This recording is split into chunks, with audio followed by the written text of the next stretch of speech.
ដូចជា frame rate resolution អាហ្នឹងគឺជាជំនាញបងប្អូនអញ្ចឹងការមានបេះដូងគឺសំខាន់តែបើគ្មានជំនាញ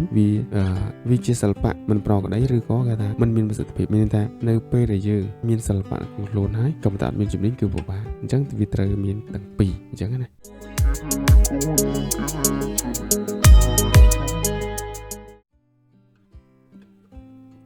សួស្តីបងប្អូនទាំងនេះស្វាគមន៍មកកាន់ Record Podcast អេពីសូតទី10ដែលខ្ញុំនឹង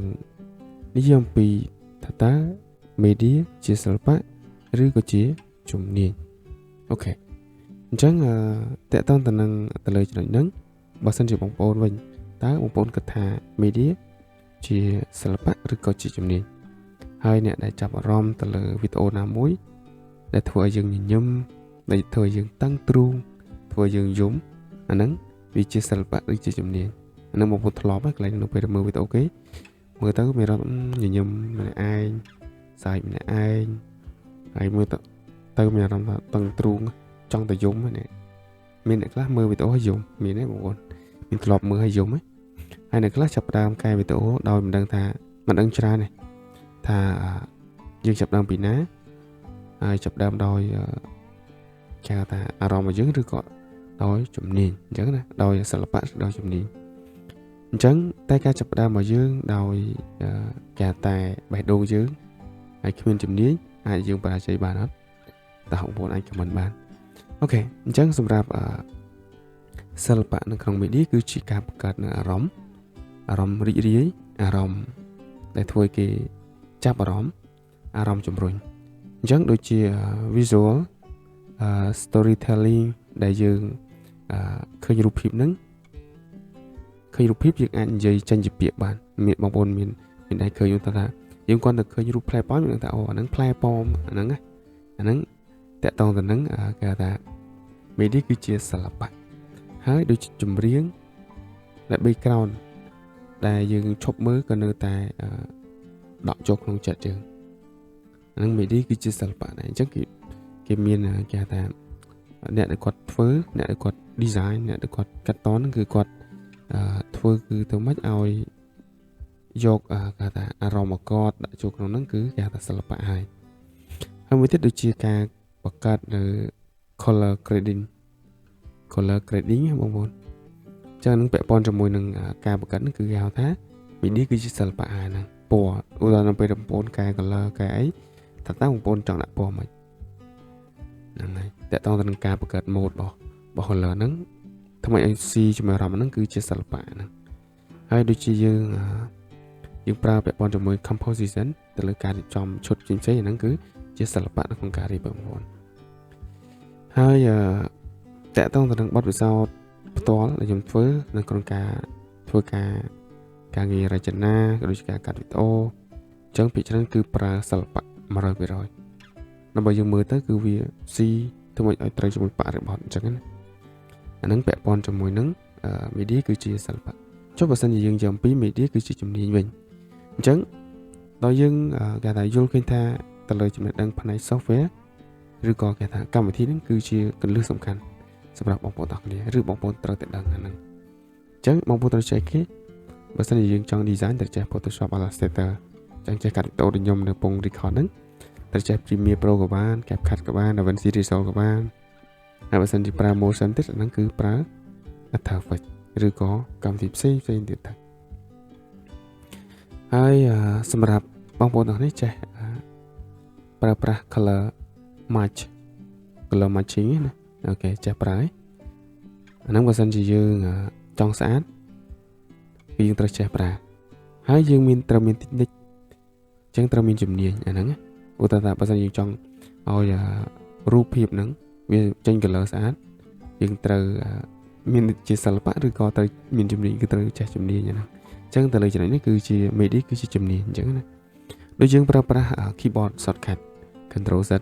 Control V Control C អញ្ចឹងអាហ្នឹងជាសិល្បៈជាជំនាញគឺជាជំនាញអញ្ចឹងនៅក្នុងចំណុចនេះគឺខ្ញុំជឿអំពី media គឺជាជំនាញដូចយើងបង្កើត timeline management asset management អាហ្នឹងគឺជាជំនាញហើយ audio editing ជាទូទៅយើងមិនអត់ឃើញប៉ុន្តែយើងឮច្បាស់ហ្នឹងហើយអាហ្នឹងគឺជាជំនាញ ហើយពាក់ព័ន្ធជាមួយនឹងការប្រើប្រាស់បច្ចេកទេសភ្លើងដូច 3 point lighting software ហើយនិង hardware អញ្ចឹងដែរណាហើយពាក់ព័ន្ធជាមួយនឹងfilming with rule and shot ក៏ដូចជា frame rate resolution អាហ្នឹងគឺជាជំនាញបងប្អូនអញ្ចឹងការមានបេះដូងគឺសំខាន់តែបើគ្មានជំនាញវាជាសិល្បៈមិនប្រក្រតីឬក៏គេថាมันមានប្រសិទ្ធភាពមានថានៅពេលដែលយើងមានសិល្បៈក្នុងខ្លួនហើយក៏មិនតែអត់មានជំនាញគឺពិបាកអញ្ចឹងវាត្រូវមានទាំងពីរអញ្ចឹងណាអូខេអញ្ចឹងបើសិនជាខ្ញុំគឺនៅក្នុងការ start ដំបូងដូចខ្ញុំនិយាយអំពីវីដេអូដំបូងខ្ញុំចាប់ដើមនោះគឺដោយសារដោយសិល្បៈមានន័យថាខ្ញុំចាប់ដើមដំបូងគឺដោយក្តីស្រឡាញ់ហើយយើងបង្កើតអារម្មណ៍មួយថាយើងចង់ design នេះយើងចង់កាត់វីដេអូបែបនេះយើងចង់បានអ្វីដែលជាការរក្សាអញ្ចឹងណាហើយនៅពេលដែលខ្ញុំធ្វើជាក់ស្ដែងការដែលខ្ញុំកាត់ដំបូងក្នុងការកែមួយវីដេអូអី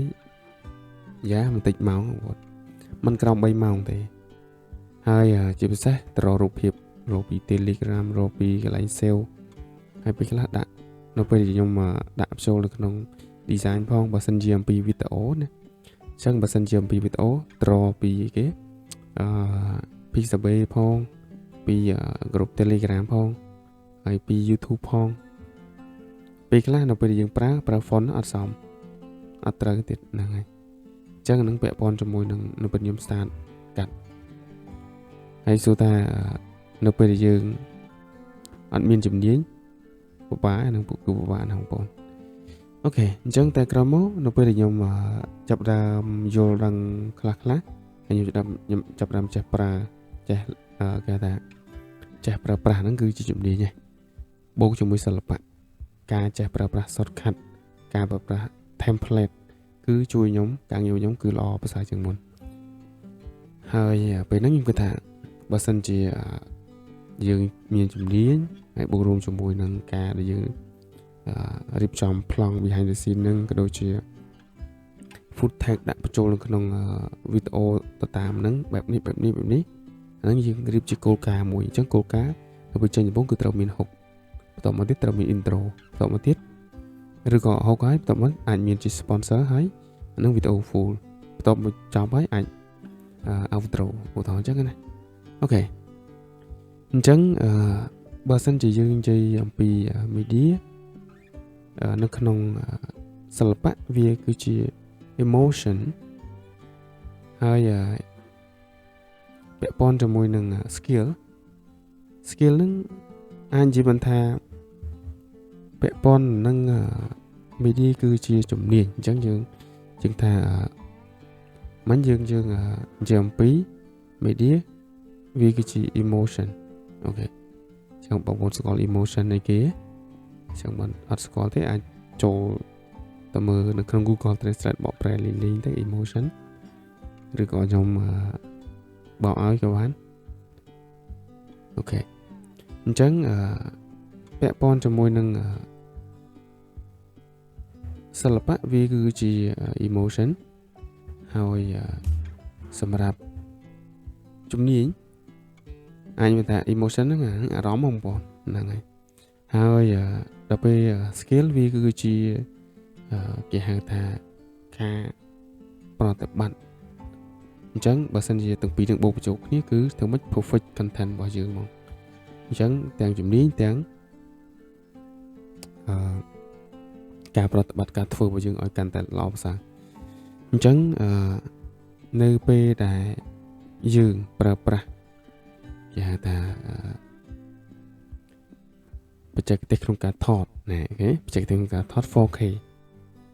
ទាំងអស់តែបើសិនជាយើងមិនសូវមានគំនិតគឺអត់ចាប់អារម្មណ៍ទេអញ្ចឹងហ្នឹងគឺបូកបញ្ចូលគ្នាដូចគូសពណ៌នៅក្នុង Illustrator ឬក៏អីគេ Procreate បើសិនជាយើងមិនចាប់អារម្មណ៍គេថាមានជំនាញនឹងគឺចប់អូខេដូចអ្នកផលិតមាតិកានៅស្រុកខ្មែររបស់យើងអាចថា content គេថា creator ជោគជ័យ content creator ជោគជ័យ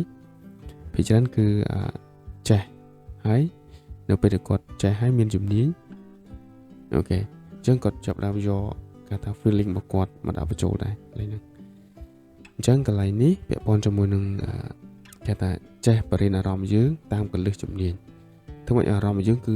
follow ទៅតាមជំនាញដែលយើងចេះអញ្ចឹងណាបងប្អូនអូខេអញ្ចឹងសម្រាប់tip សម្រាប់អ្នកដែលទើបចាប់ដើមគឺចាប់ដើមដោយអ្វីដែលយើងមានទូរស័ព្ទដៃក៏បានមានកាមេរ៉ាក៏បានចាប់ដើមធ្វើទៅហើយរៀនពីគន្លឹះក្នុងការ editing ដូចជា shortcut framing voice tone ហើយប៉ុន្តែយើងអាចមើលគេបានតែកុំចម្លងពីគេពេកហ្នឹងហើយចាំបង្កើតវីដេអូហ្នឹងគឺចេញពីបេះដូងរបស់យើងហើយតែយើងអាចបំពេញទៅដោយជំនាញចំណេះដឹងរបស់យើងបន្ថែមនៅក្នុងហ្នឹងមានតែបង្កើតពីបេះដូងក៏ប៉ុន្តែ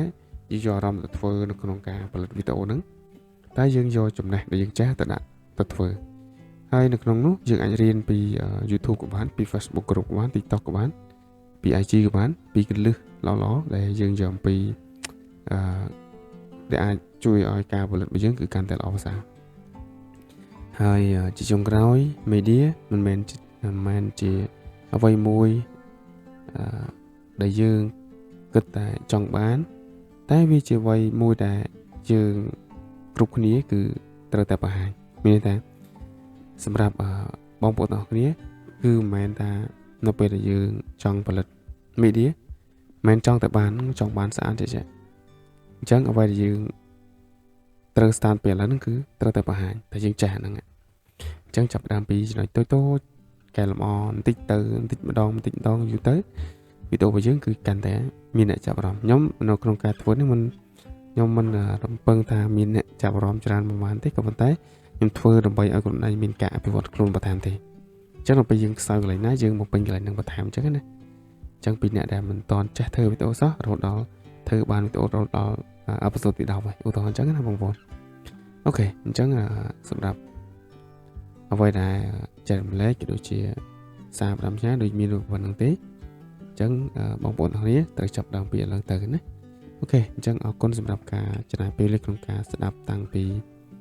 ដើមរហូតមកដល់ទីបញ្ចប់ហើយយើងនឹងជួបគ្នានៅអេពីសូតទី11ពេលខ្ញុំ edit វីដេអូដំបូងអូខេអរគុណជួបគ្នាឆាប់ៗនេះ